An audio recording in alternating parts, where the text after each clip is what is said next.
guys, it's Sam, and this is my spoiler-free review of Truthwitch by Susan Dennard. I got this arc at BEA 2015, and while this is one of my most anticipated arcs that I was going for that day, I still didn't read this book until right before release because I knew I couldn't wait over a year for the next book to come out. I had a feeling that I was going to enjoy it, but I didn't think I was going to enjoy it quite as much as I did. This book has quickly become a new favorite of mine. Truthwitch takes place in a new fantasy world and it follows our two main characters, Safi and Iseult.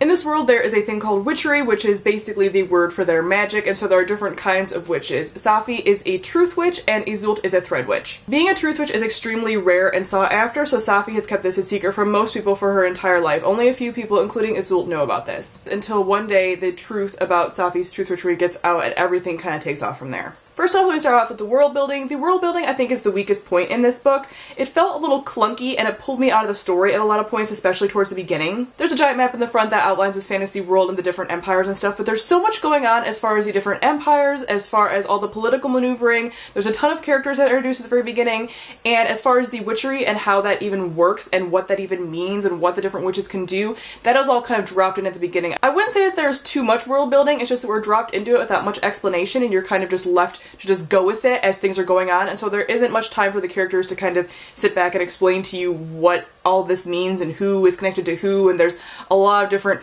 political people, especially at the beginning, that are connected to one another, and you don't really know how everyone is connected at the beginning. That kind of starts to fall into place later on. You kind of get the hang of it. At the very beginning, I did find that a little bit jarring, and it did pull me out of the story initially a lot of times because I was left wondering, who is this and how are they connected to this person and how did they influence this and what kind of witchery do they have and everything. So it'd be nice in this book to have like an index or glossary to kind of say who everybody is, what their connection to other people is, and what their witchery is, because those are the things that are most confusing at the beginning of the story.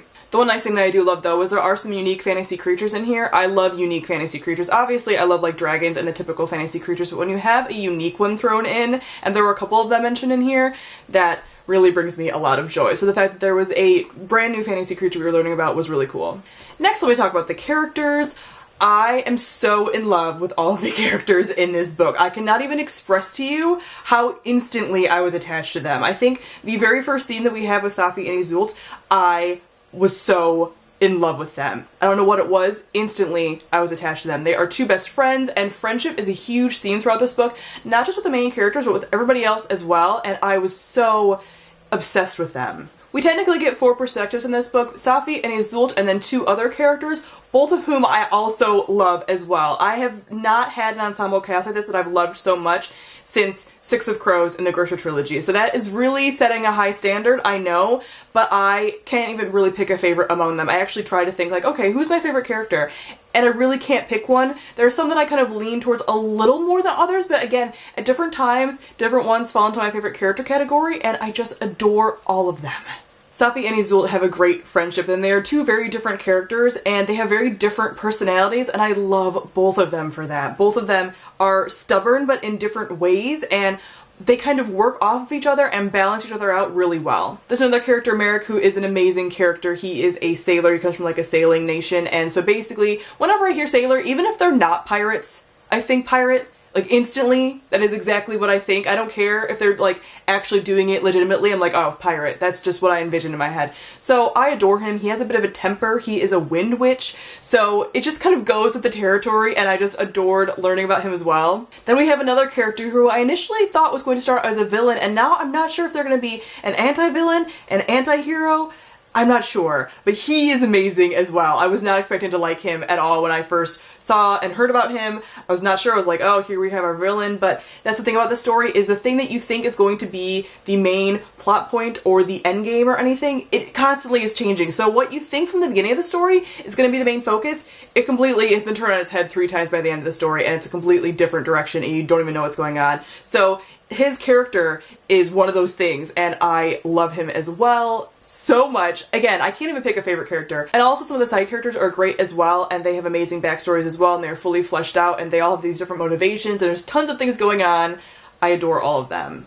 Every single one. I can't even begin to explain to you how much I love these characters and how emotionally invested I am. When they went through trying times, I felt like I was going through trying times. When they were upset, I was upset. There were multiple times that I almost came to tears during this book just because of how emotional I was about these characters. That is how in deep I am with this book. Lastly, we have the plot, which I kind of already mentioned. I'm obviously not going to go into it because, like I said, it starts out feeling like it's going to be a certain way and then things change constantly. There's a lot of political maneuvering going on in here. The world in which this takes place is on very unstable footing. There is peace, but it is not stable at all. There's a lot of political characters kind of jockeying for position and trying to one up the other one, and our four main characters are kind of stuck in the middle of all that and being tossed around in between all of that. And it's so interesting, fast-paced from the get-go. This book starts off with action and doesn't stop, and it's twisting and turning, and there's never a dull moment. I adored it so much. So although I found the world building at the beginning to be kind of clunky, I found that the characters and their interactions and their development and the plot and everything way more than made up for the world building. So ultimately I had to give Truthwitch 5 out of 5 stars. I am of course going to be doing a very spoilery gush video on this book, so go ahead and check out that link if you have read it and discuss with me. There's a lot of things to discuss, and comment down below and let me know what you thought of Truthwitch. So thank you all for watching, and I'll see all of you guys soon. Bye!